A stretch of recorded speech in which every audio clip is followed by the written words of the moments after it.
Bem-vindos a mais um episódio do nosso podcast Entre o Paciente e Outro. Obrigado por você estar aqui, espero que você goste do nosso bate-papo. Hoje estou aqui com meu amigo Henrique e Taj, um bate-papo sobre ortodontia, também um pouco envolvendo os tratamentos mais recentes que tem. Isso faz parte da tese de doutorado, da defesa de doutorado dos dois que estão aqui. E eu agradeço o sim de vocês para estar aqui hoje. Acho que vocês vão poder ajudar muitas pessoas aí que têm dúvidas quanto a esse tipo de tratamento. Esse podcast é um oferecimento da Dental Brasil, Goela Padaria e Tal Chá. Então vocês vão tomar um chá comigo hoje à tarde, tá bom? Convidado, aceitam? Aceita. Vamos lá. O Henrique, a gente já gravou uma live, né? Faz um tempo atrás, a gente já fez. E você, a gente nunca gravou nada junto, é a primeira vez, né? Obrigada pelo convite. Onde você é, Taj? Eu sou da Bahia, É? Feira de Santana, na Bahia. E como veio parar aqui? Eu sou meio nômade, eu sou baiana, mas eu fiz a graduação na Bahia, mas após a graduação eu fui morar em Curitiba, fiz especialização em Curitiba, de lá voltei para Bahia, mas aí eu não queria ficar quieta. Não queria parar de estudar, Não, né? De se não aperfeiçoar. queria. Daí eu vim para Bauru, fiquei morando aqui no mestrado, daí deu pandemia, eu retornei para Bahia e fiquei indo e vindo até então. Eu falei, eu parar aqui, né? Parar no mestrado aqui na Faculdade de Odontologia de Bauru, né? Pois é, em Bauru. Mas aqui eu tava falando isso daí ainda com o Ivan, quando a gente gravou. E eu falo assim, é muito mágico, às vezes você tá na clínica e olhar, você fala, nossa, tem um de cada estado aqui, tudo junto na mesma semana. Às vezes vários tipos de formações ali, é muito rico, né? É conviver com essas pessoas, né? Culturalmente é muito importante pra gente, né? Porque... Não só falando de ortodontia, né? Exato, exato. A gente conhece pessoas do outro país, né? De outro país tem uma cultura, uma ortodontia e hábitos realmente bem diferentes dos nossos. E também a gente cria um vínculo acaba que com o Brasil inteiro e com a América Latina, né? Então, isso agrega muito a gente. Eu acho legal porque, assim, às vezes a gente acaba convivendo com pessoas que, se não fosse pela faculdade, não teria chance, às vezes, nem de conhecer. Por ter outra formação, por vir de outro lugar, por trabalhar profissionalmente em outro canto, que você nunca vai passar no consultório da tarde, por exemplo. Exato, exato. E vice-versa, né? Você nunca iria lá. E acaba que, por Bauru ser um centro da ortodontia, as pessoas vêm de vários lugares, né? Não pega só a região sudeste. Não é o Brasil sul, todo mesmo. Então, isso eu acho que é bem enriquecedor. E hoje eu sempre penso isso, né? Hoje tem vários locais que dão boas formações, mas Bauru nunca deixa de ser uma referência, né? Nunca. Porque acho que isso, em todo lugar, quando fala Bauru, FOB, Centrinho, ainda na odontologia, tem um peso grande ainda no Brasil todo, pelo que já tem de pesquisa e tem uma história por trás disso também, né? Como que tá a sua vida hoje de trabalho, Henrique? Pois é, Zezinho. Eu fiz agora recentemente meu consultório, fiz agora um ano. Eu abri meu consultório durante o doutorado, em Belo Horizonte, né? Eu me casei, também tem minha sociedade com minha esposa no consultório. Ela é dentista também? Ela é dentista também. Então, a vida bem perto um do outro. Então, hoje... Acho que ajuda, sofre junto, né? Exato. Então, assim, eu divido meu tempo do doutorado, na semana que eu tô aqui, né? No começo do doutorado eram 2 semanas, depois a gente passou a ser 1 semana. E o restante do meu maior parte do tempo clínico, num consultório realmente. Eu também atendo no interior uma vez ao mês, em Diamantina, que também é um centro de odontologia de Minas Gerais, pela Faculdade Federal que tem lá. E no curso de pós-graduação da BO, onde eu dou aula uma vez ao mês também. Então, é legal continuar, né? Exato. Foi logo depois da oportunidade de começar a dar aula em algumas faculdades, em Belo Horizonte, foi logo depois do mestrado. Então você vê que Bauru abre realmente portas pra gente. E agora, depois do doutorado, aí é onde chamar vai, exato, né? Exato. Aí a gente tem mais tempo, a amplitude, o nosso livro está mais aberto. Os frutos vão aumentar, com certeza. Se Deus quiser. E você, como que é hoje sua profissão? Como que tá essa... Eu também dia a dia? Eu abri consultório também há 6 meses, em Feira de Santana. Nesse meio tempo de eu estar aqui em Bauru, eu tive um filho, que hoje tem 1 ano e 7 meses. E desde ele na barriga, desde o primeiro mês até então, ele me acompanha para Bauru em todas as idas e vindas. Então, eu me divido entre a maternidade, família de uma forma geral, né? Esposa, mãe, dentista, estudante. E agora o consultório novo lá, nova empreitada. Mas eu acho que a gente tem que ter isso, sabe? Eu por um tempão também não tinha consultório. era só na faculdade também. Depois que eu fui mudar para, acho que 2012, eu passei na USP em 2006. Para eu ter um consultório, demorou um pouquinho também. Eu Atendia, mas não tinha um lugar assim de. Eu acho que a gente tem que ter as duas coisas, uma formação de professor, de acadêmico e uma outra de clínico mesmo. Quando junta os dois, que é muito bom. eu sempre gostei muito da clínica, então eu sempre tive essa vontade. Queria ter essa formação, ter uma teoria mais robusta, um pouco mais concreta, para depois abrir o consultório com mais tranquilidade, assim, até numa etapa de vida um pouco mais tranquila também. E eu falo com a Tati, a nossa proximidade, amizade, não é por acaso. A gente tem vidas muito parecidas em termos de pensamento, então a gente compartilhou tanto do mestrado, do doutorado, da divisão da tese, e que foi por uma ocasião até lamentável, né? Na verdade, Sim. porque a Tati era orientada pelo professor Guilherme. Então, com o falecimento do Começou professor com Guilherme, ele, né? Com a orientação dele, né? com o falecimento do professor Guilherme, a Tati veio para a professora Daniela Garibe, e com isso a gente virou uma dupla de orientados. De pesquisador. De pesquisa, a gente era uma dupla de amigos desse. Era uma dupla de amigos do mestrado. Né, a gente teve uma afinidade bem No grande. mestrado, né? Na prova de mestrado. Na prova, a gente Se conheceu no dia da prova. na prova. Foi a primeira pessoa que eu conheci foi a Tati, a primeira pessoa que ela conheceu foi eu pessoalmente, né? E daí disso é a mesma amostra, é o mesmo trabalho. Mesmo trabalho não pode ser, né? Não, trabalho mesma amostra. Então, o professor Daniela me ligou, perguntando, né, da possibilidade. No mestrado ainda? Não, no comecinho do doutorado. Comecinho. No comecinho do doutorado. Um pouco depois, nós entramos no doutorado em maio, o professor Guilherme faleceu em junho, foi por volta de setembro, penso eu, aproximadamente. E aí eu falei, né, que a Tati era uma grande amiga minha, que seria ótimo, né, tê-la para compartilhar o trabalho. Porque você já estava sendo orientado pelo lado do professor já, Dani, né? Desde o mestrado. Eu fui acolhida por eles dois. Tanto de compartilhar amostra, como objetivos de pesquisa. Eles realmente me acolheram depois do falecimento do Dr. Guilherme. A professora Daniela já era minha orientadora no mestrado. Então a gente já continuou. A gente deu continuidade, né, a uma linha de pensamento. E eu até estava falando com um amigo meu antes de ontem, que até à tarde, eu não falo isso, né, na frente dela, mas até à tarde realmente o trabalho se tornou outra complexidade. Ele teve outro tamanho, outro foco. E com isso, não só coube os meus trabalhos, os trabalhos da Tagid, mas também futuros, porque isso a professora Daniela deixou isso bem claro, que é impressionante tanto que a nossa amostra, ela vai passar aí pela frente, vai ser... Já tem até outros trabalhos também. Vai continuar sendo aproveitada. Já foram submetidos outros projetos de pesquisa do pessoal da Fono também com a nossa amostra. Mas a amostra acho que tem que aproveitar ao máximo, né? Uma amostra nova, né? Fazer questionário, acompanhar a longo prazo, tudo que der para aproveitar. Porque o mais difícil já foi feito, né? Que é a seleção, né? E o paciente é acostumado de estar ali, né? E o paciente vendo que está sendo tratado, ele faz questão de ir, né? E assim, como foi difícil, né? Exatamente, porque era o final da pandemia, ainda a gente pegou um pouco da pandemia. As escolas estavam voltando.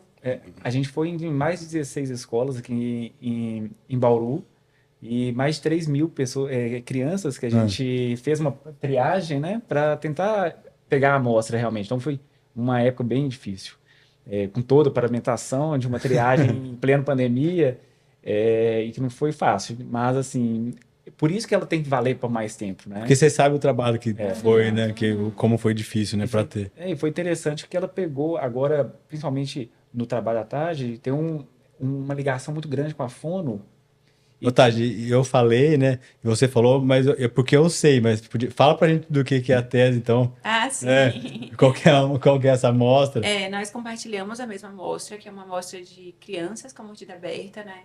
Então, o Henrique avaliou 2 grupos com idades distintas. Eu avaliei um grupo entre 6 a 8 anos, mas a gente dividiu em 2 grupos. Um grupo tratado apenas com grade palatina, né, que é a nossa competência da ortodontia, e um grupo tratado em associação com a terapia fonoaudiológica, né, que é a terapia miofuncional orofacial.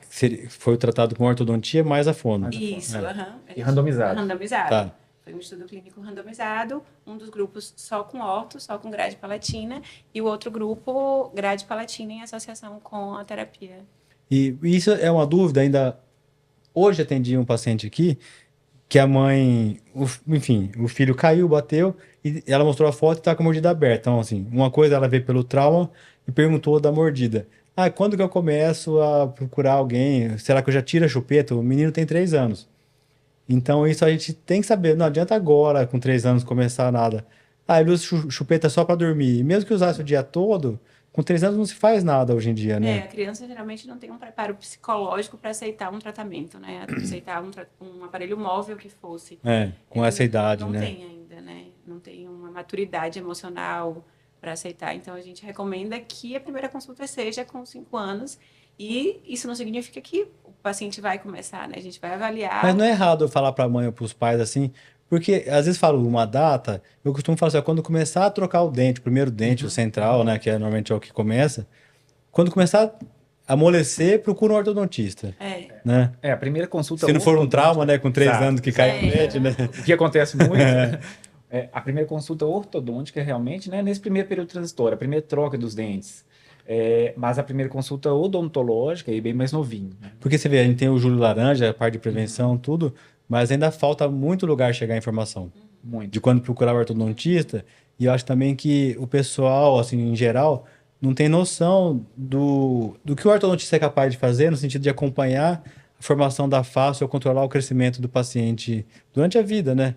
Ainda tem uma visão de que a ortodontia está unicamente ligada aos dentes, A né? dente torta, vamos falar assim, né? Não tem a globalização do trabalho da ortodontia, né? Do redirecionamento do crescimento ósseo, que a gente precisa pegar a criança numa fase ideal para que a gente consiga, né? Aproveitar a janela de oportunidade, né? Exatamente. Não, e a gente percebeu a ligação que tem com a mastigação, com a fala. Crianças que não falavam. Por questões de ou bullying na escola, ou até por questões realmente que Dicção, né? A dicção não saía, né? Por uma incompatibilidade da mordida aberta com o posicionamento de língua. Então, isso foi muito enriquecedor, né? E isso atrapalha o dia a dia da criança, né? E a questão hoje dos pais procurarem terem mais informação, eu acho que essa questão tanto da ortodontia não é se mostrar, né? Mas se posicionar como quem controla o paciente mesmo, a mãe deve procurar, sim, é lógico que na idade da odontopediatria, tudo, mas tem um ortodontista de confiança para a vida, né? Isso é muito importante. É que vocês, eu sei disso, então a gente tem essa noção de, não, procura um orto, vai ver se dá para fazer algum tratamento que ajude ou retarde alguma coisa de crescimento, mas no sentido de poder os pais terem uma orientação, não deixar tudo chegar no final, quando terminar de crescer eu vou procurar ver.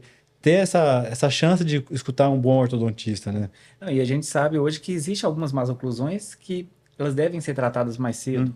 Outras não, outras a gente tem outra janela de oportunidade um pouco mais tarde, né? E às vezes a família não está orientada a isso. Isso é o mais importante, né? A orientação. Eu falo que a consulta com o ortodontista, principalmente nessa fase da dentadura mista, o paciente trocando os primeiros dentes, o mais importante é a família sair orientada. Mais do que com um plano de tratamento. Sair orientada, isso é o mais importante. E não quer dizer que vai no ortodontista a primeira vez, vai sair com o aparelho colado, às vezes não é a hora, né? Exatamente.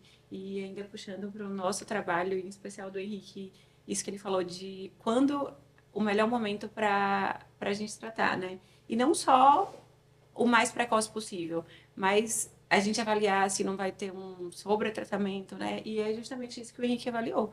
No caso da mordida aberta, né? Se a idade mais precoce ou um pouco mais tardia tem influência nos resultados do tratamento com a mordida Porque aberta. a gente falou da grade, né? Para quem não sabe, a grade é um aparelho fixo, né? Instalado na idade de dentadura mista ainda, né? Mista. Sim, ou decídua, mas no finalzinho da decídua, né? No começo da dentadura mista, que é quando começa a nascer os dentes permanentes, no intuito de não deixar mais colocar o dedo ou a chupeta para proteger os dentes, né? Para os dentes poder voltar à posição, né? Exato. Seria essa a indicação da grade, Exato. né? É algo físico, realmente, né?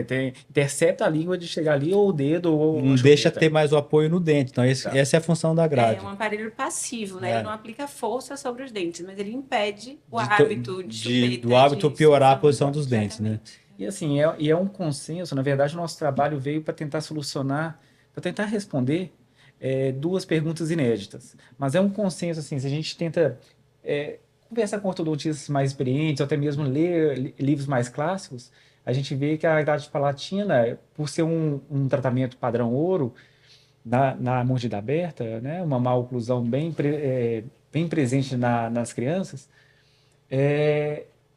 eles falam que o início da dentadura mista, 5, 6, 7 anos de idade. Instalar A grade para corrigir a mordida aberta. Mas isso é uma...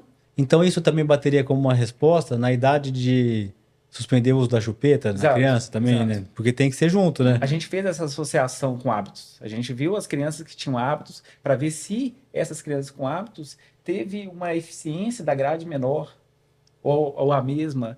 Então a gente tentou responder algumas perguntas que, na verdade, era um consenso clínico que a gente falava que tinha que ser tratado. Era empírico, né? Mas não tinha uma... Então, Não tinha uma base científica como resposta, né? o ortodontista que faz a especialização de ortodontia, às vezes ele aprende que a mordida aberta tem que ser tratado o mais cedo possível, desde que a criança tenha maturidade para aquilo.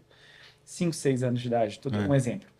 E ao mesmo tempo também a gente aprende que você coloca a grade primeiro, melhora a mordida aberta, depois melhora a forma, depois vai para a função. Então a fono é indicada depois da grade palatina, mas também talvez por um consenso clínico, para algo não fundamentado. Então, por isso que o trabalho da TAG veio também para a gente tentar somar isso, né? Responder se teve uma melhora. Se o tratamento da fono concomitante com o tratamento ortodôntico na hora certa, né? Na grade palatina, se unir esses dois protocolos de tratamento, se dá mais eficiência, se dá mais eficácia. Potencializaria o tratamento, né? Exatamente. Essa foi uma grande questão do nosso trabalho. Exato. E foi melhor? Aguarde. O que a gente percebeu, assim, né? Tudo indica que... Eu acho que até postar você já vai ter... já pode falar. Já vai ter saído da tese. Então, o que a gente percebeu, assim, na nossa amostra, os resultados da nossa pesquisa, é que essa associação talvez não aumente a eficácia nem a eficiência do tratamento da mordida aberta. Então, talvez postergar a indicação da fono. A fono, a indicação da terapia, né? Após a correção da forma, e avaliar se realmente ainda tem necessidade, né? Porque às vezes a função, ela se adequa, a língua, ela se adequa ao novo formato que a oclusão teve ali após o tratamento ortodôntico. Então, o que a gente percebeu com os nossos resultados é que o tratamento concomitante talvez não aumente a eficiência do tratamento.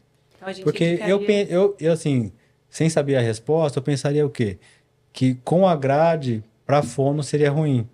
Até pela adequação da língua, né? O treinamento da língua. Porque você vai fazer um treinamento com um aparelho que vai estar presente ali, no ponto que a língua toca, no momento da fala, que depois você remove, talvez isso dê um vazio ali. Seria quase a mesma coisa que fazer fono com o raso instalado, sabe? Porque na hora que coloca, tem aquele volume e fala, nossa, a criança nunca mais vai falar direito. Daí dá 2 semanas a criança está falando normal, parece que sempre teve aparelho ali, né? Mas isso voltando àquela, é muito empírico, a gente mas ninguém sabe. Exatamente, mas e aí, será que realmente, se a gente fizer... Porque ainda é muito indicado, né? Fazer fono junto com o tratamento ortodôntico. E a gente imagina o quê? Às vezes alguém que fez isso a vida toda, porque alguém ensinou, aprendeu assim e não sabia que... Exato. Sabe? É para isso que a gente faz trabalho, né? Exatamente. Não, eu acho que a pesquisa clínica, como é a nossa, ela vem realmente para resolver um empirismo clínico. Sim. Né? Que às vezes não tá errado, mas a gente tem que saber o porquê do fundamento daquilo. Então, quando a gente pensou na fono, a professora Giedre da fonoaudiologia falou, não, vamos resolver uma questão inédita. Que vai valer a pena para o clínico. Porque eu adoro trabalho assim, que mesmo que ele fale, não adianta, não mudou nada, mas eu sei que não preciso fazer, entendeu? Exato. É sobre o tratamento, é financeiro, né? Porque envolve um custo, no nosso caso, né? mesmo coisa que a gente percebeu, no grupo tratado com fono, a gente tinha uma adesão menor, a gente teve uma adesão menor. A gente acredita que isso tem muito a ver com o fator financeiro, porque aumenta a quantidade de consultas que o paciente precisa ir mensalmente. Os pais têm que levar a criança, né? A disponibilidade dos pais de irem levar, né? Os nossos pacientes eram crianças de escola pública, então, às vezes o fator financeiro pesava. Então, tudo isso, às vezes a gente vai indicar um tratamento que não vai influenciar tanto. Então, vamos será que eu posso esperar para fazer isso depois? Reavaliar um segundo tempo, exatamente, né? Exatamente. Zezinho, só para ficar um pouco claro, porque às vezes, para quem está escutando, fica um pouco confuso, o nosso trabalho utilizou da mesma amostra, mas basicamente a taxa pegou os pacientes mais novos, de 6 a 8 anos, eu peguei pacientes de 6 a 11 anos. Então, eu peguei Uma amostra maior. Não uma mais variada, maior, né? uma amplitude maior, porque a gente tinha muito mais paciente mais novinho, por isso que a gente conseguiu dividir alguns para fono, porque esses da fono não podia entrar no meu trabalho, porque senão seria viés. Seria uma duplicidade, Então, né? como se a gente tivesse 2 grupos mais novos, um mais velho. Entendi.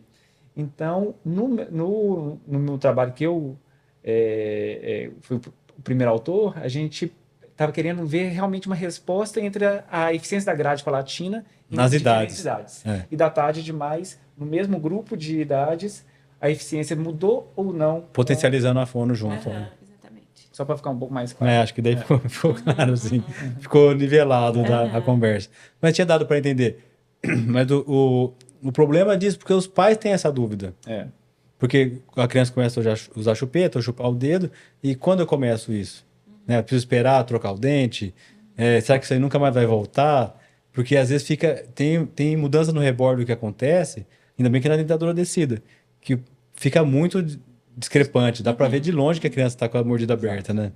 Não é uma leve, tem criança que fica bem... E hoje o bullying, né, não escolhe idade, né? O bullying começa desde muito cedo.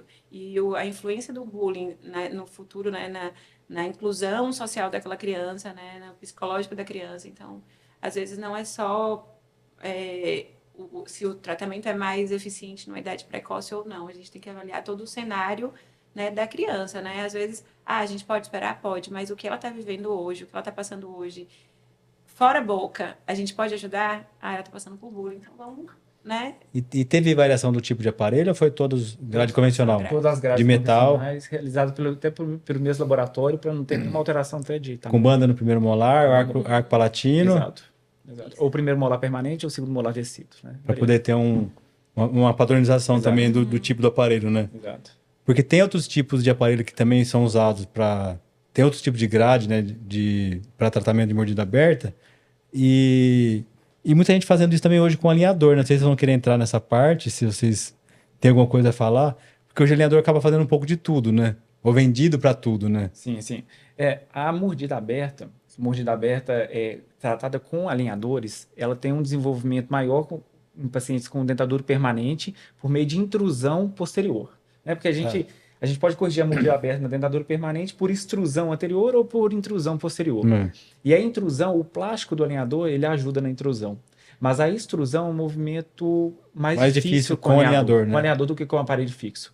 Então, acaba se o paciente, na dentadura permanente, tem a indicação de uma intrusão posterior, fazer toda a análise facial, análise do sorriso, aí sim seria uma boa indicação. Para ver o tipo de aparelho que vai ser indicado. Exato. Agora, quando é uma extrusão grande anterior, às vezes vale a pena você colocar na balança realmente. Né? Mas você tem visto paciente que chega já, que quer o alinhador? Mas tem paciente que ele vai, não sabe nem o que ele tem, mas ele sabe como ele quer tratar. Ele fala o nome da marca. Não, é assim. Ele fala. Não, isso tá cada assim, vez mais... Eu instalei uma Clear quando eu tirei o aparelho, cheguei em casa, minha filha falou assim, pai, você tá com Invisalign. E eu falei assim, não, é uma Clear, uma plaquinha, só tirei pra mostrar. Daí ela falou assim, não, Invisalign. E ela nunca tinha visto isso, eu não vendo isso, né, assim. No máximo eu falo alinhador e tal, e ela não sabia. Daí eu perguntei, onde você viu? No YouTube. No YouTube, na blogueirinha, na atriz da Globo, então...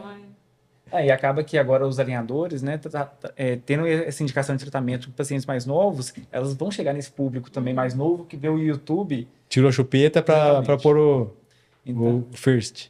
Então, antes, talvez o YouTube, pelo algoritmo dele, selecionava a partir dos 13, 14 anos de idade. Agora não, agora a gente está pegando os mais novos, porque os alinhadores têm tratamentos para... Então, isso acontece realmente. Não é só em casa. Não, você vê, se na sua casa aconteceu, imagine. Não, e assim, a gente vê, né, o alinhador é uma ótima ferramenta, mas é uma ferramenta. Então, quando... Não é o ortodontista, né? Não é. E só o paciente já chega focado. Né? Já falo... Não, isso eu tenho visto cada dia mais. E, não sei, um certo hype também de querer usar, sabe? Exatamente isso, né? Estar na moda, né? Se só se fala nisso, eu quero usar isso porque tá na moda. Eu até instalei um alinhador semana passada e minha paciente, eu perguntei, você tem alguma dúvida, tirando as coisas que eu já te expliquei? Ela falou, não, uma amiga minha já tinha me explicado. Eu falei, sua amiga dentista? Ela falou, não, colega de sala. Já tinha...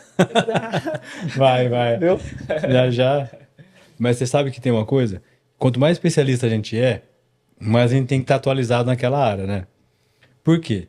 Hoje em dia, os pais têm acesso igual a gente, praticamente, assim, é lógico, a gente tem acesso a revista científica e tal, que não é todo mundo que tem acesso.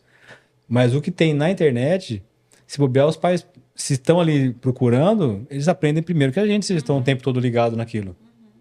Então, para um clínico geral estar atualizado hoje, é muito mais difícil do que para um especialista, por exemplo, que tem que estar vendo sempre quase a mesma especialidade, já é difícil, né? Então, para uma pessoa que faz tudo, é muito pior para estar atualizado em tudo. Porque é novidade, é coisa nova, é tratamento e... Tá cada dia mais difícil abraçar o mundo, né? Igual um bom clínico É, fazia. para você não chegar aqui e você falar, a mãe falar uma coisa, os pais falarem alguma coisa, que, nossa, não sabia disso. Daí você vai ver, já existe, já tem. Então é muito complicado. Te desmente ali. Tem que ficar sempre o tempo inteiro ligado. E a gente sabe que, então, para quem tem mordida aberta, esperar essa idade da primeira troca dentária, vamos falar assim, né, para poder procurar o ortodontista para tratar, mas nada impede de procurar um ortodontista para também acompanhar o paciente se ele não tem mordida aberta. E depois em adultos, então, ia seguir essa escadinha aí no adulto, quando a gente sabe se é cirúrgico ou se é com aparelho que vai indicar o tratamento, por exemplo. Porque acontece para mim, acontece muito hoje em dia, uma situação assim, tem mordida aberta, eles encaminham para cá, muito ortodontista encaminha para mim para instalar mini placa na mandíbula. Virou... Eu sei quem fala muito disso, mas assim, se tem mordida aberta, precisa pôr a mini placa, independente do tipo que tem, do tamanho e tal. Só mandibular? A maioria pede mandibular. Uma no meio, ou uma de cada lado. E a gente sabe que tem jeito de tratar, assim, tem um protocolo de tratar com mecânica, de extrusão, mas acho que a placa é um procedimento que pode ser indicado. Não estou falando que não é para tratar assim, mas depende da avaliação toda. Não é assim, tem mordida, eu quis dizer, não é porque tem mordida aberta tem que pôr placa, não é? Em adulto, em adulto, né? Se é um paciente indólico, se é um paciente meso, bravo. Então tem muita coisa envolvida para saber a mecânica que vai ser indicada para a mesma maloclusão. E o que eu percebo, Zezinho, é que a mordida aberta é uma das más oclusões que tem maior recidiva. Que a gente tem mais preocupação em sobretratamento, sobrecorrigir para estabilidade, para ter estabilidade. E às vezes uma severidade muito grande, você indica o tratamento, consegue corrigir o tratamento apenas ortodôntico, consegue corrigir, mas aí você vai ter um alto índice de recidiva. Então, acho que a indicação do tratamento, ele sendo apenas ortodôntico ou ortocirúrgico, primeiro tem que se basear em pensar em extrusão anterior, intrusão posterior, como que é a questão facial do paciente, questão vertical do paciente, o paciente é um paciente com questão mandibular, ângulo goníaco, as questões faciais também. Estética do sorriso. Porque né? tem uma situação assim, muita gente fala assim, não, com cirurgia ortognática faz tudo. Mas a gente sabe que segmentar uma maxila entre lateral e canina ali, para poder corrigir uma curva, um degrau de uma maloclusão, tem um risco muito grande. Você fazer um corte interdental do osso, mudar a altura, isso você pode causar uma recessão, pode até, no pior das hipóteses, perder o dente que foi feita a osteotomia junto ali, mesmo que tenha o uso de motor ultrassônico, piezo e tudo, mas a gente sabe que tem risco, tem risco. O paciente tem que usar um guia no pós-operatório, durante o período de contenção ali, de formação óssea. Então, às vezes vale a pena você nivelar, deixar a mordida aberta posterior e corrigir isso depois com uma extrusão, do que você segmentar a maxila. Então, tem várias coisas. Quando chega que não tem que fazer, vai virar a cirurgia, que também tem que ser pensado e planejado com o ortodontista e para o paciente ter o melhor resultado possível. Eu falo assim, com a menor cirurgia, né? Exato. Com o menor risco durante a cirurgia. Porque assumir que, eu vou ter uma discrepância de volta, eu vou cortar, aumentar um pouquinho, é mais fácil planejar isso no começo, fazer a ortodontia chegar, fazer um preparo melhor do que... Eu falo porque, assim, cirurgião no começo a gente quer abraçar e fazer tudo, né? Depois você fala assim, não, eu quero chegar no final e ter resultado. Porque os pepinos que podem acontecer, às vezes é um risco que não vale a pena. Em termos cirúrgicos, a mordida aberta também tem uma taxa de recidiva cirúrgica. Também tem, Então, tem tudo isso que ser colocado. Tipo, por exemplo, se a gente vai operar um paciente com um fio retangular, se você segmenta, você tem que cortar o arco, deixar isso com um guia para poder dar essa estabilidade ali, porque senão pode ter mobilidade entre as peças, né? Se você segmenta a maxila. Então, assim, por exemplo, em paciente com fissura, isso já acontece normalmente. Assim, uma fissura unilateral ou bilateral, você deixar um guia porque não tem osso ali na área da fissura. Então, isso acaba acontecendo com mais frequência no paciente com fissura. Mas você imagina um paciente que não tem nada de fissura, que teve toda a chance de fazer um preparo certinho, você segmentar a maxila porque não pensou isso no começo, e daí volta tudo no básico. Ah, o caso vai ser cirúrgico? Vamos conversar com um cirurgião, vamos ter um dono do problema, para o ortodontista, cirurgião e paciente saber o que está acontecendo. E fora a questão do paciente, né? Porque quando ele chega até você, né, cirurgião com maxilo, o paciente ele já estudou muito para aquilo, né? Ele não aceita essa proposta de primeira, né? Ele quer saber como que é a cirurgia, ele investiga o profissional, ele vai muito decidido, né? Então, isso também gera muita mais ansiedade, né? Muito mais expectativa pelo resultado, né? Sim, então, sim. tudo isso envolve, né, muito mais coisa, né? Do que quando a gente consegue fazer na ortodontia, mesmo que vá virar cirúrgico, um preparo bem feito, né? Então, eu até costumo falar assim, que o mais importante é ter um alinhamento de expectativa. Exatamente. O alinhamento de expectativa entre o profissional, se é que vai ser um só profissional, quando tem um tratamento cirúrgico, é o cirurgião, o ortodontista, às vezes um psicólogo, um plástico. E o inverso é verdadeiro paciente. também, né? A expectativa do paciente num tratamento ortodôntico que não vai dar o resultado que ele espera, né? Se é um paciente com indicação cirúrgica e ele opta pelo tratamento ortodôntico, a gente tem que alinhar a expectativa que a gente não vai conseguir, né, um ganho estético da face, né? Como saber o que é que ele espera, né? Pra gente Que vai acontecer, aceitar, né? tratar, porque por mais, né, que o tratamento seja viável ortodonticamente falando, mas dependendo da expectativa do paciente, o que ele quer, se ele quer, né, alteração, um paciente adulto que quer uma alteração de face, então a gente não consegue fazer isso, né? A única... Nem deve prometer, às vezes, também, né? Exatamente. No começo fala, o que você quer não é comigo. Não é comigo, exatamente. Não é desse jeito que você vai conseguir, né? Exatamente. Então, é importante isso que o Henrique falou, de a gente alinhar a expectativa, né, do que a gente pode possibilitar para o paciente e o que ele espera, né? Para poder todo mundo ficar feliz no final. Não, e até questões realmente sistêmicas, né? Paciente com apneia, que tem uma indicação cirúrgica, até isso você tem que tomar um certo cuidado para falar com o paciente, né? Nessa análise. É verdade. Você joga lá para cima e a gente sabe que o dia a dia clínico não é muito bem por aí, né? Não, é igual de um tempo para cá, se a gente pegar e pensar, coisa que a gente não sabia antes, né? Que hoje em dia, por exemplo, para quem que você não indicaria uma expansão de maxila? Todo mundo pode. Não vai fazer mal para ninguém. Hoje só tem vantagem você expandir. Na hora certa, o paciente só ganha. Agora, só não vai ter indicação quem não pode ou quem não precisa mesmo do espaço, né? Mas se a gente for pensar o que a gente sabe de expansão hoje todo mundo sai ganhando se realizar uma expansão na hora certa. Exato. Né? Melhora de respiração, espaço para os dentes nascerem, melhora na linha do sorriso, coisa que a gente não avaliava. Antes a expansão era simplesmente indicada para atresia. Mordido cruzado. Então, se não tem...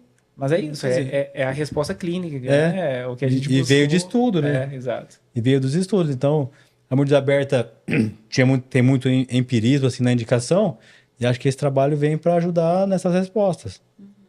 Mas eu acho que a mordida aberta é porque também é uma má oclusão que tem ortodontista que treme um pouco na hora que vê uma mordida aberta. Porque tem uma alta taxa de recidiva, é um tratamento mais complexo. Então... A dificuldade de saber o protocolo, assim, no sentido de qual que é a melhor hora de eu fazer isso. Deixa crescer errado e lá na frente eu vejo. Põe a grade já o mais cedo possível. Quando eu posso falar para tirar a chupeta? São dúvidas que os pais têm e que o ortodontista não deve ter, né? E assim, até a questão da chupeta, tá? Para falar com mãe, as odontopediatras, normalmente, a odontopediatria, de um modo geral, ela recomenda a remoção antes do ortodontista. Porque cada um pensa numa linha, né? Então, essas dúvidas, e é um gap grande de idade. De diferença. Entre o odontopediatra e o ortodontista. Vamos pensar assim, de um modo geral, se a gente pegar todos os odontopediatras do Brasil e ortodontistas do Brasil, daria o quê? 2, 3 anos de diferença. O odontopediatra indicando até 2, 3 anos de idade, a chupeta, no máximo, depois tem que tirar, e o ortodontista 5, 6 anos. Né? De uma forma geral, né? Lógico. Mas assim, é uma diferença muito grande para a gente não ter resposta para isso. Né? Mas em casa todo mundo tirou com 5. Lá em casa nunca entrou. Não entrou? Não usaram grade, Não usaram grade, tinha mordida aberta, com 5 tirou e com 6 sarou, entendeu? Mas tinha um hábito Tinha usado chupeta. de chupeta. Chupeta. Ah, tá. E dedo já teve? Não. Pois é, isso a gente percebe que há uma possibilidade da sucção digital realmente ser mais grave do que a sucção de... E acho que até para remover. Você faz a troca, né? É. Normalmente você tira o dedo e deixa a chupeta. Depois você tira tudo. O duro é tirar a chupeta e pegar o dedo, Eu mas não chupei aconteceu. dedo quando eu era criança. Eu também, do Eu dedão, assim, chupei ó. dedo. Só que aí não é só o hábito, né? Tem várias outras coisas que influenciam. Eu, por exemplo, meu perfil é braque, então eu tenho um crescimento mais horizontal. Então minha musculatura é forte. Então por mais que eu tenha tido o hábito de chupar dedo, Não eu teve tinha mordida mudança. profunda. É. Então, assim, no meu caso, a minha genética me amarrou e não deixou a mordida abrir.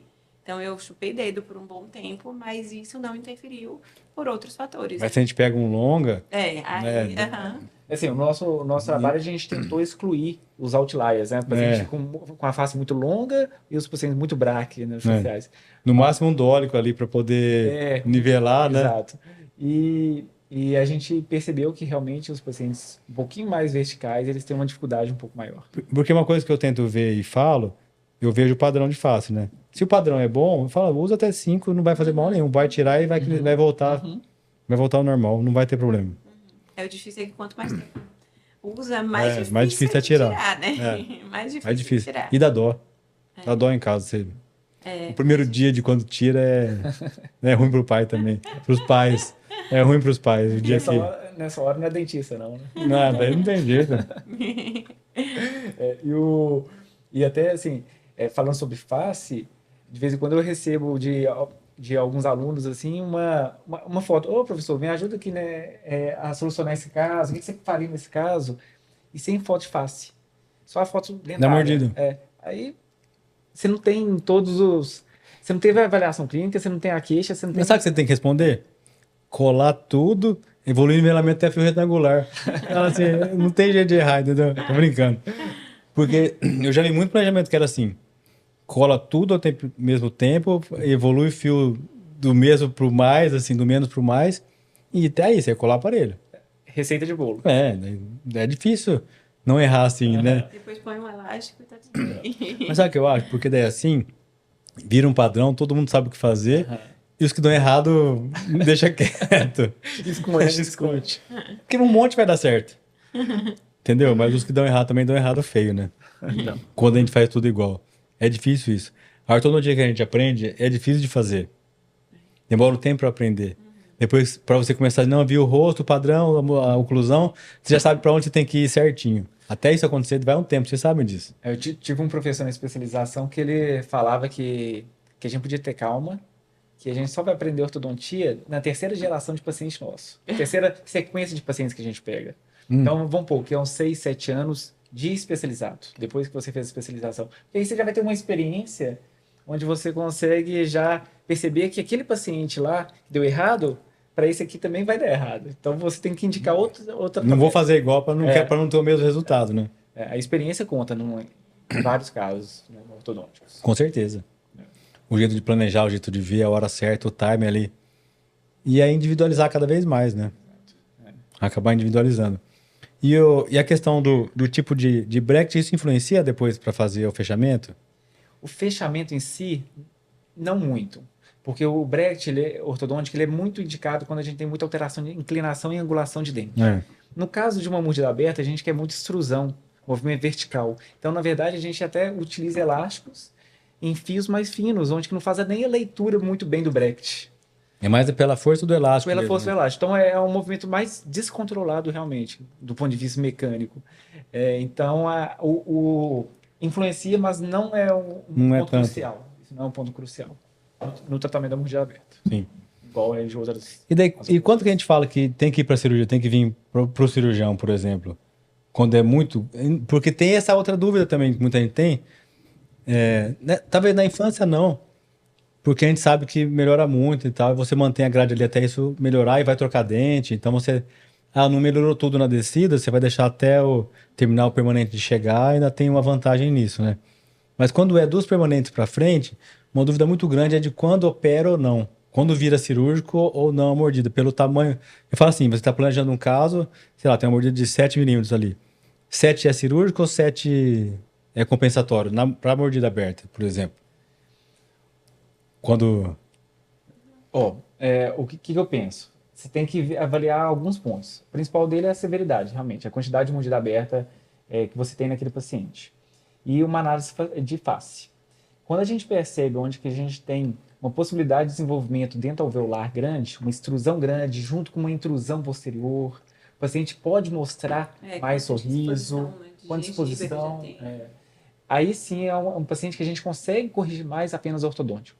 Agora, quando a gente tem uma severidade, já no paciente com um perfil mais vertical, vamos falar que não aceita a extrusão. não aceita a extrusão. A intrusão, a gente sabe que a intrusão posterior é um movimento difícil, extremamente recidivante e lento. Então, esses casos são casos que já está indo para a mesa do cirurgião. Né? Então, esse alinhamento entre... Já aproveita a ver se não tem um excesso de mandíbula, alguma coisa para melhorar, para poder já corrigir de uma vez, né? Exatamente. Momentoplastia já corrige tudo. Mas é mais ou menos uma mescla entre uma análise facial, a severidade de uma análise clínica, né, da mordida aberta, e também o paciente. Também, né? Porque eu acho que então, porque todo mundo pergunta a resposta sempre o pessoal acha que é pela quantidade de mordida aberta, mas nem sempre, mas isso não tem muito a ver a questão, até porque quanto maior a mordida, mais o dente vai estar inclinado, né, não intruído, né? Então quando você faz essa rotação, o quanto ele está aberto no começo não influencia tanto quanto se o dente tivesse paralelo assim. Exato. Quando abre, ele abre protruindo, né? Exato. Zezinho, eu peguei um paciente que ele sofreu um acidente de moto e ele se tornou cirúrgico por isso. Ele teve uma redução do ramo mandibular e com isso teve a mordida aberta. Ele nunca teve mordida aberta. Um paciente por volta de 30 anos de idade. O cirurgião me encaminhou para fazer o preparo para fazer a correção da mordida aberta cirúrgica. Acabou que os dentes estavam apinhados, a gente foi alinhando e foi melhorando muito a mordida aberta. Aí ele me mandou aí eu enviei para ele novamente, é um cirurgião que eu tenho bastante costume de trabalhar. Aí ele falou assim: obrigado, Henrique, tirou um paciente de mim. Esse paciente não está mais indicado para ortognática. E realmente, porque facialmente ele não tinha, ele era um paciente mesofacial que podia ter muita extrusão anterior, então instruiu realmente sozinho, sem utilizar elástico, porque eu não ia utilizar elástico sendo que o paciente ia para ortognática. Aí depois, uma vez que o cirurgião liberou, aí a gente trabalhou com elástico e realmente fechou muito rápido. Então a gente via naquele paciente um potencial para cirúrgico, acabou que todas as características clínicas levou ele para ser ortodôntico. Mas esses dias eu recebi um paciente para pôr, eu lembrei da mini placa, eu recebi um paciente planejado para instalar a mini placa, mas sem aparelho. Queria que eu colocasse a mini placa para daí começar. Eu tinha planejado, esse ortodontista tinha planejado. É um amigo, se você estiver vendo ele vai saber. Tinha planejado instalar uma mini placa na linha média, com aquelas, tipo uma cabeça inteira ali, para usar elástico depois. Daí eu falei assim, mas você nem começou o aparelho, por que você não monta o aparelho, não angula mais o canino, mantém o canino na posição que está, cola até canino, nivela, aumenta esse arco e deixa os incisivos lá. Quando tiver alinhado, já tiver encaixado com a parte de baixo, você põe um sobrefio e daí com dobra de extrusão, e daí você começa a jogar o jogo para ver se vai precisar do elástico, né? O elástico na mini placa. E não precisou. Exato. Por conta dele. É que não vai pôr grade em adulto, né? Não se usa, não indica grade em adulto, né? Essa indicação. A gente já sabe que não usa, né? O que... Quebra o encanto, né, da pessoa, né? Se usar uma grade e fora que no adulto, grade, né? na verdade, o objetivo dela é impedir o hábito, né? Então, E depois que já cresceu, não tem... A maior parte dos adultos já não é... A causa da mordida aberta já não é mais o hábito, né? Você já pensou um adulto com uma grade? Com a grade. Fala, nem teria como, né? Zezinho, assim, o paciente na dentadura mista, às vezes, para contenção, a gente utiliza uma placa de Hawley, uma contenção com a grade, ou até mesmo um paciente que fez a ortodontia fixa, corrigiu a mordida aberta, mas ainda a função não está 100%, a gente até cola o esporão. Que é só para lembrar, né? É um lembrete. Não como tratamento, é só para ajudar na contenção. E aquela outra grade que é transparente? Então, a outra grade... Como ela chama? A Dani está estudando ela, né? Essa que sai da ortométrica, né? Essa grade, a gente ainda não tem uma robustez, assim, em termos de Mas está sendo pesquisada, né? Mas está sendo Tá uma tentativa, né? Está sendo pesquisada. Justamente para ter essa questão estética, né? Que é a busca dos pacientes hoje do consultório. Mas a gente acredita que tendo a resistência, os resultados vão ser Praticamente o mesmo. exatamente, porque interrompe o hábito, que é essa. Esse é o objetivo, né? E agora, vocês continuam estudando isso ou vai parar? A mordida aberta? É. A A gente mordida vai aplicar, né? a gente vai aplicar. Vai aplicar. Vai colher um pouco do fruto, né? Mas é difícil isso, né? É uma rotina mudar, né? Agora. E assim, eu tento sempre colocar em prática. Eu tento ter um olhar para o paciente de mordida aberta, um olhar mais acurado agora do que... Porque a gente está estudando, né? E a gente percebe que esse alinhamento entre o clínico e o teórico que você está estudando realmente faz muito sentido. Então, É o mais legal de ver isso, né? abre a cabeça, né, assim? Abre a cabeça. Impressionante. Tanto que isso agrega para você. E daí, você passa também a ser referência e dar aula nisso. E você sabe que isso aconteceu comigo de um jeito que... Não vou falar que foi ruim, mas vocês lembram quando a gente começou a fazer as pesquisas com o MARP?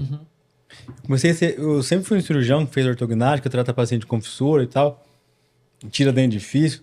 Quando começou esse boom do MARP e tudo era curso de MARP, da aula de MARP, começou só a se falar disso, assim, nossa, será que eu vou virar o cara do MARP, sabe? Demorou tanto para aprender a fazer uma ortognática, tirar um terceiro molar bem, né? Fazer um enxerto no paciente com fissura. Agora vai ter que mudar. Daí toda hora falei, nossa, será que isso não vai parar, né? Vou com maxila especialista em marca. Não, tipo, não é que é ruim, mas eu adoro isso também.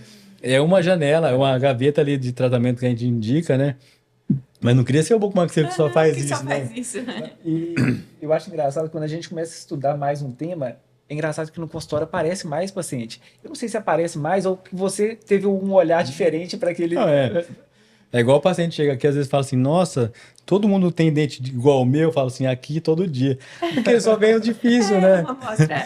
Daí se for ver uma amostra aqui de paciente com terceiro molar em posição difícil, aqui é 90%. Os tranquilos ficam no clínico, né? Ele não Amostra encaminha. viciada, né? Então, quando o paciente perguntou, eu falei, aqui é normal, porque todo dia alguém me indica um paciente com um dente mais complicado para extração. E aí é o que acontece. O pré-molar ficou lá, né? Não, isso nunca vem. Hoje já nem indica muito, ainda quando tem, não chega aqui nem a pauta, não vai vir aqui para fazer. Mas isso, quando aconteceu do MARP, eu falo do MARP, adoro, tu fez um monte de trabalho com isso, sou grato demais pelo que eu consegui através disso, né? Mas começa assim, nossa, tipo agora, só vamos chamar para isso, para dar aula, tudo que vai ser... Daí foi passando, volta ao normal, não, volta a cirurgia ortognática, vem falar disso. Mas no começo, ficou um tempo que era só o MARP, fiquei com medo. Começou a ficar muito MARP na testa. Daí ainda falei assim, Dani, será que vão vou ser lembrado só por isso agora, né? Tem 3 anos que a gente tá falando só de mordida aberta. Então, eu até falei com a Tati que eu acho que o Meu Augusto, filho da Tati, ia nascer com mordida aberta, mas Mas pai a e mãe. genética mandou. Pai e mãe, horizontal. Mas não precisa ir muito atrás, ó. Foi mestrado Felícia, doutorado, pós, Rodrigo Naveda, Tudo e agora Ivan. Então já foi MARP pra caramba, assim, ó. Com certeza. Do 2, do 4, do EX, do adulto, Todo tipo. com mini implante, com elástico, já foi de todo tipo. Mas é bom, conseguimos, ainda falta algumas respostas, mas deu inúmeros artigos, né? Isso foi muito bom pra gente. Pro clínico que estava começando a querer indicar, pra gente que estava começando a aprender ali, porque a gente aprendeu junto com os trabalhos, né? Sim. Isso é o mais legal. Começamos do zero, errando, acertando e buscando melhorar. E tem pergunta disso ainda, hein? Muita, né? Tem muita. Eu acho que a cada artigo que você lê... surgem mais dúvidas do que respostas, talvez, né? Principalmente temas assim. Vocês lembram? Classificação da sutura, de quando abria, de quando não abria, daí muda isso, contenção. Eu acho da Fernanda. Quando indicar, muita coisa. O mapeamento de sutura. Né? Muita coisa veio e foi. E continuamos expandindo, porque a expansão eu acho muito lindo o resultado. Tem muitos do depois, ganhos, né? muito ganho. Eu falei brincando, todo mundo tem indicação, não é que a gente vai pôr em todo mundo. Mas se você pensar assim, não tem... Se você vou pôr em todo mundo, sabe? Não vai dar errado em ninguém, porque todo mundo vai ter benefício. O meu pai é ortodontista também, e ele falava que tinha um colega de sala dele, que eles planejavam casos clínicos, aí quando ele precisava de ganhar tempo porque não sabia o que ia fazer naquele caso clínico, ele expandia. Porque ruim não vai ser para o paciente. Aí expandia e ganhava pelo menos mais 6 meses para pensar no que vai fazer. Ou trocava um dente, fazia alguma De coisa. certa maneira, não está errado, não. Não, é melhor pôr porque, por exemplo, você instalar um aparelho fixo e passar um fio sem saber para onde você está indo, é muito perigoso. É muito perigoso. Você pode levar dente para o lugar que você não queria de jeito nenhum. Daí sim. E agora, assim, nisso, de tratamento, as mini placas estão, acho que, bem atualizadas, né? Mas eu ainda acho que o protocolo de Klerk ainda tem muita coisa para mostrar de resultado aqui. Zezinho, e você tá vendo muito mais casos de indicação de intrusão posterior, de mini placa inferior do que mini placa superior? Não, é meio igual. É porque depende da mecânica, né? Não tem um. Mas, por exemplo, quem usa alinhador tem colocado mais mini placa para ajudar no alinhador, né? Certo. Com botão e tal. Isso tem acontecido.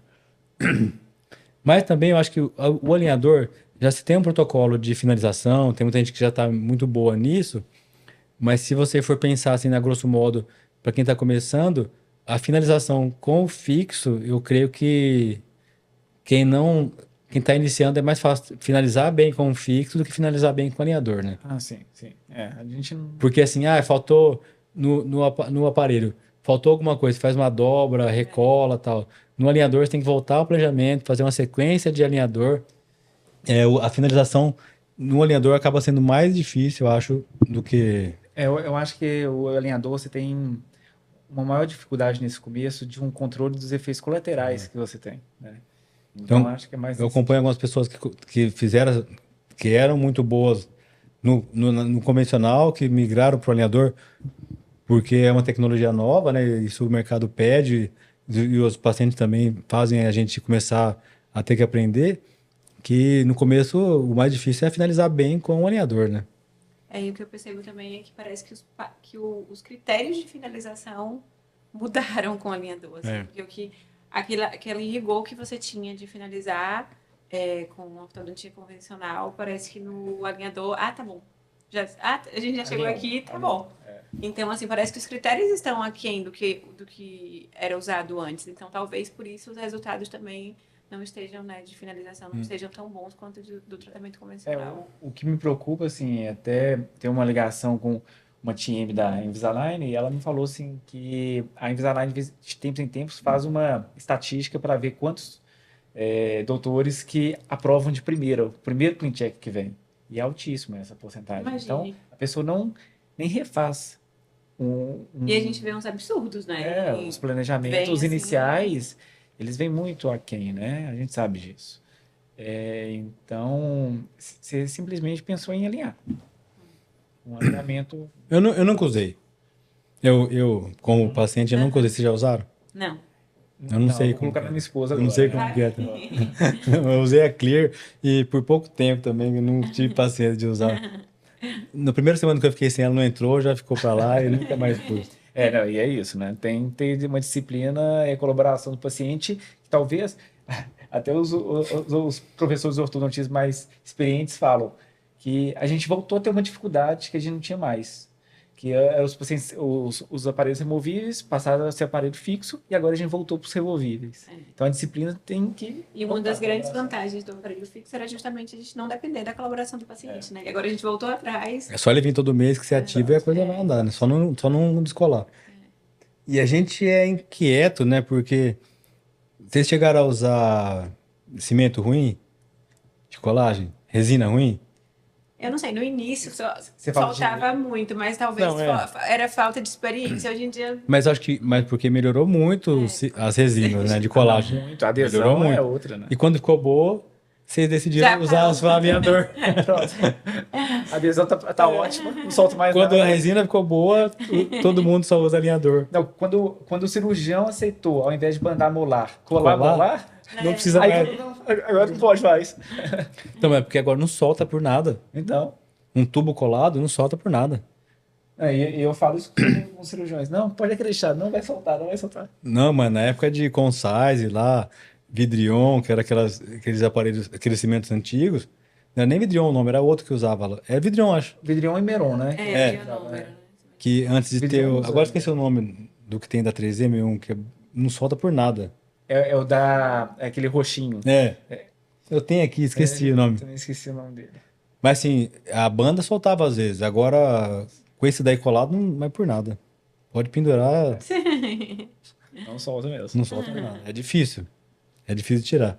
Então daí ficou bom, né? Pro cirurgião é uma beleza, né? Nunca soltar um bracket. Não, você usa a Transbond Color Change, que é aquela roxinha que é hidrofílica. Não, acabou. E antes era concise, 2 espátulas. É químico, reação química. Então era ácido, adesivo e mistura química. 3 passos ainda químico, né? Hoje... Isso fez com... Mas isso na minha vida, eu vou voltar nisso, na questão do tracionamento. Mas na questão da cirurgia ortognática, isso mudou mesmo, de poder colar o molar, isso melhorou muito para o paciente. Porque hoje, a gente quase não indica bandar. É muito raro bandar um dente. Se não tiver indicação de pôr um 3D, um arco, alguma coisa assim, você deixa a banda para lá, assim, ó. Tem muita gente que quase nem banda. Que nem tem banda mais, assim, não é uma rotina, mas a banda tá só hoje praticamente, essencialmente Aparelhos como no expansor, na contenção fixa. Então nos outros nem usa. O ortodontista tem que ter banda ainda, mas não é aquela coisa de usar o tempo inteiro. Cada vez usando menos, né? E daí eu falo que essas resinas ruins fizeram também eu aprender a perfurar os caninos ou os dentes para tracionar. Porque a gente começou colando, né? Mas era muito difícil para colar esse tipo de resina que não era muito boa com a umidade. Que é a casa Transbond Color Change que a gente falou. Não, essa é boa. Então, Mas eu nunca usei, porque eu já aprendi a perfurar, depois veio... Mas isso não tinha. Depois veio os trabalhos do Consolaro, que mostrou que era ruim usar o ácido perto do capuz, tudo ali. Então a gente não teve mais indicação e eu só faço perfuração. Até às vezes o orto fala assim, não, mas tá só um pedacinho ali, mas eu perfuro. A minha filha, não tinha muito, mas tava um pouquinho por palavras. É melhor perfurar e fazer uma vez do que você cola, vai morder, solta, daí você tem que operar de novo o paciente. Então no começo era a resina ruim e a garantia do serviço, vamos falar assim, que perfurava, para não soltar. Mas depois virou embasamento científico, graças ao professor Consolaro, daí eu falei, agora é tudo junto. Agora é tudo junto, Agora, quando vem a prova, é a prova do trabalho, né? Vocês viram esse trabalho já? Falando que não é bom usar o ácido perto do capuz, então isso não pode. Então, aí é até uma questão da posição Por caso de reabsorção. Mas até a posição do canino, né? Porque se o canino já está numa posição mais fácil de fazer o tracionamento, né? Aí você já não tem o capuz igual você tem quando o canino está bem superior. Mas pode estar o dia que for, eu perfuro. E mesmo assim ainda quebra, cara. Assim, não muito. O ano passado, uma paciente ainda quebrou, dá conta de quebrar o... Porque o fio que a gente deixa do dente para tracionar, você não tem que amarrar ele. Você amarra o ganchinho que sai do dente no cantilever e você une os dois com outro fio. Certo. E passa uma flow em volta para proteger. Então você não tem que ficar toda hora dobrando o fio que está saindo do dente, porque se ficar dobrando, ele não aguenta. Deu 3, 4 manutenção, ele pode quebrar, né? É um amarrilho. É um amarrilho. Aí você usa um mais grosso, um 12. Não, usa um 10 Dentauro. Dentauro. Daí é o único rolo importado de fio, porque o resto é tudo, vocês sabem a marca, né? Morelli. Mas só o 010 é Dentauro. Que é bem fininho, porque aí a perfuração fica... Não, ele é um meio termo ali, né? Porque tem o 08. Tem o 08, que é bem molinho, e o 010. O 12 eu acho muito. Se você... Porque na hora de perfurar, uma coisa de cirurgia que existe é o quê? Adaptação, né? Você fala assim, eu vou perfurar, vou fazer um jogo da velha, pegar bem no meio. Chega na hora de cirurgia, o dente tá um pouquinho girado mais para dentro, a broca não alcança, tudo tem que se virar na hora. Então, às vezes você consegue pegar no lugar ideal e às vezes você pega onde dá. E daí, às vezes fica fino e você vai, na hora de torcer, um pouquinho a mais que torce, o esmalte é bem friável, ele pode quebrar, né? Aí você tem que começar tudo de novo, perfura outro lugar, o dente vai ficar machucado. Então é evitar ao máximo isso. Daí fura, passa um fio que ele aceita um pouquinho de empurrar ali. Porque tem tudo isso, né? Às vezes você passa o fio, tem que capturar o fio na parte de trás, na palatina ali, para poder torcer ele depois, né? Tanto que acho que vocês já viram mostrando isso daí, que eu coloco a sonda para torcer o fio, para não apertar direto no esmalte. Para ter, quebra, né? ter mobilidade, não quebra. Aí você coloca exatamente a solda como um stop. Para poder, na hora que soltar, ter um elo ali que o fiozinho não vai ficar dobrando. Porque também se ficar dobrando o tempo inteiro, quebra lá dentro. E o 012 é muito espesso, né? Mais usado para Kobayashi. Tem gente que usa, mas eu acho muito espesso.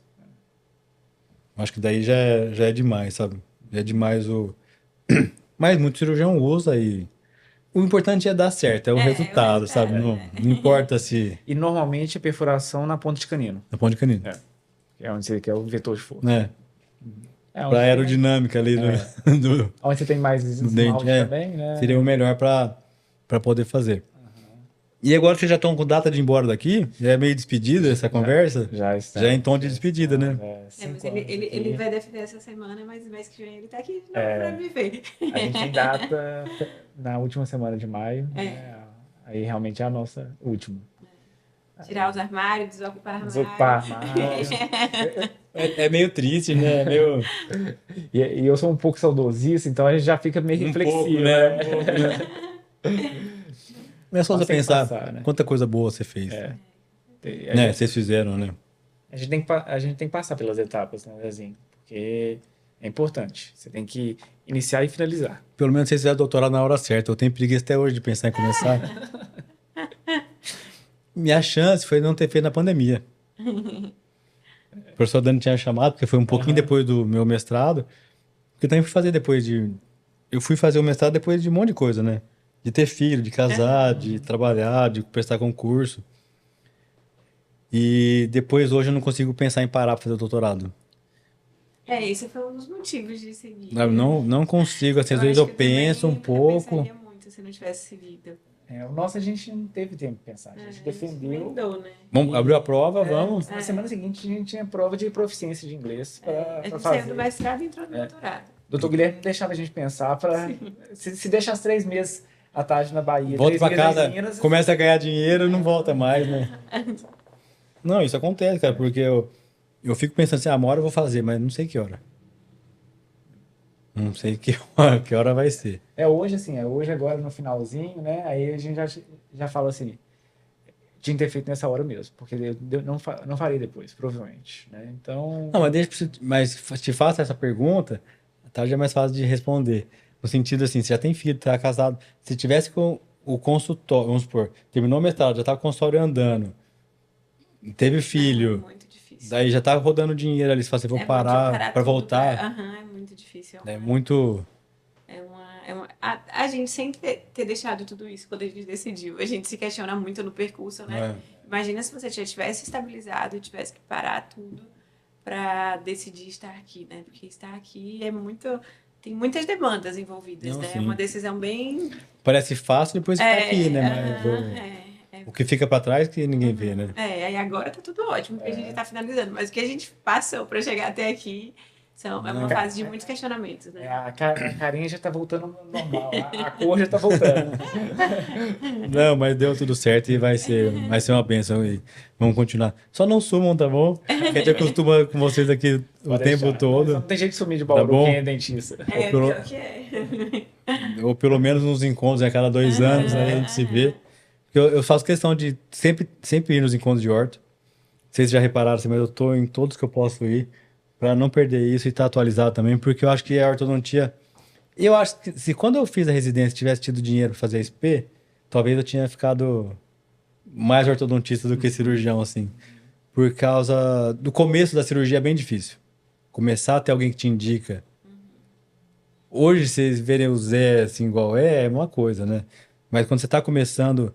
Quando você vai indicar a cirurgia ortognática para alguém que acabou de sair da residência? Pelo primeiro caso, às vezes, é difícil. Você quer alguém que te dê segurança, né? Não alguém que está em dúvida do que vai fazer.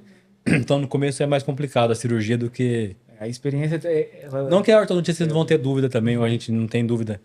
No primeiro tem meio de cada um, mas a cirurgia, acho que alguém te indicar no começo é mais... E até o próprio paciente, né? A confiança do paciente, né?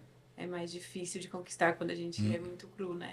É mais difícil de começar. Mas o cirurgião que tem esse lado ortodontista, ou que busca pelo menos ouvir, né, da ortodontia, igual é o seu caso, e estudar a ortodontia, o olhar a gente sabe que é diferente. O manejo, o manejo do cirurgião é diferente. Não muda. Quando a gente conversa apenas com um cirurgião, né, de formação, e que às vezes nem tem uma conversa com um ortodontista, né, não tem um estudo assim, do que um híbrido assim, de alguém que tem um pezinho na ortodontia. Mas é um costume mesmo. Eu sei que mudou. Isso foi o Dr. Renato que fez. No primeiro pro segundo ano da residência, ele falou: ó, você quer fazer ortognática, quer aprender? Então vai fazer orto. Mas não tem nada a ver, né? Cirurgia, não, tem que aprender. E você nem sabe, só fui, né? E foi uma época muito rica da preventiva ainda, que era a aula do Dr. Omar, então era muito legal estar ali. A preventiva era a cada 15 dias, quinta, sexta e sábado. Era muito puxado de matéria do que tinha para ler. Era muito. Até para preventiva a carga horária é alta, né? Era bem alta assim o que tinha. E minha clínica era de sábado à tarde. Eu lembro que a gente sempre pegava a clínica de sábado à tarde, então eu ficava até o fim de tudo assim para terminar. Mas foi muito gostoso. Quando olha para trás, você vê Não, é demais. a trajetória. Tá bom? E acho que era isso. Vocês querem falar alguma coisa do tratamento, da tese? Acho que agora é esperar o artigo, né, pra gente divulgar aí. A gente espera que os artigos saiam logo, né, com duas respostas bem inéditas, assim, né, para honrar todo o trabalho, e acho que vai engrandecer muito. E acho que é fechar um ciclo com chave de ouro. Acho que o importante é isso. Dedicar e prestar nossa homenagem também ao Dr. Guilherme, que deve estar lá só olhando o que a gente está fazendo, né? Porque era uma área que ele gostava dele, de pesquisar, né? Então, principal área de atuação dele. Tem um livro de mordes abertas, de tratamento, né? Então não deixa de ser nossa homenagem a ele. Com certeza, de perpetuar a ideia dele. E eu acho que ele com certeza estaria bem satisfeito com essas respostas, né? Ele acreditando ou não, né? Ele acredita, se ele acreditava ou não nessas respostas, mas eu tenho certeza que estaria bem satisfeito. E ele vai sair nos artigos? Não, ele não vai sair nos artigos porque a amostra não foi coletada na época. Tá. Porque acontece isso às vezes, né? Que o professor participa do começo, mesmo que ele falece no meio, ele continua. Na verdade, até o tema mudou, né? O tema mudou, Então, o professor Guilherme faleceu 3 meses depois que a gente começou a pegar a triagem. Não, com certeza. É um orgulho para todo mundo, principalmente para a faculdade. Pro departamento, né? O professor Guilherme é a cara do com certeza. Então, uma mensagem de cada um e eu já vou encerrar. Vamos lá. A sua, Tati, falta você. Ele falou, terminou. Eu dediquei ao Dr. Guilherme, mas agradeço, né, o seu convite e a sua dedicação, tanto à sua área quanto, né, a áreas coadjuvantes, no seu caso, como a ortodontia, né, e que a gente possa, como o Henrique falou, prestar o nosso serviço à comunidade, tanto aos pacientes, né, prestar informação, né, a gente conseguir levar informação, os resultados que a gente colheu, não só para os profissionais, mas que também sirva de parâmetro para decisões dos pacientes também, para conhecimento dos pacientes, e que nosso trabalho, né, tenha bons frutos. Vocês vão ser chamados para muita aula sobre isso, vocês vão ver. Se Deus quiser. Tá bom? E a gente vai ficando por aqui. Se você chegou até esse momento do nosso bate-papo, não deixe de seguir o canal, de curtir esse vídeo e compartilhar para quem você acha que tem interesse. Fico por aqui, agradeço demais a presença de vocês hoje aqui, muito obrigado de coração. Sucesso eterno, não deixe de estar aqui, o espaço é de vocês, tá bom? Obrigado. E que a gente possa marcar uma prova. Quando estiver por aqui, avisa, a gente marca de novo. Pode deixar, no encontro. Porque eu sei como funciona. Vocês terminam, volta para casa, fica rico e Fala mais uma vez. Vocês voltam para casa, começa a ganhar muito dinheiro, daí não vem mais para Bauru. Quando pode vir visitar, não vem, entendeu? A maioria é assim. Eu aceito, a gente já aceita isso. Amém. Valeu, ficamos por aqui, até a próxima. Um abraço.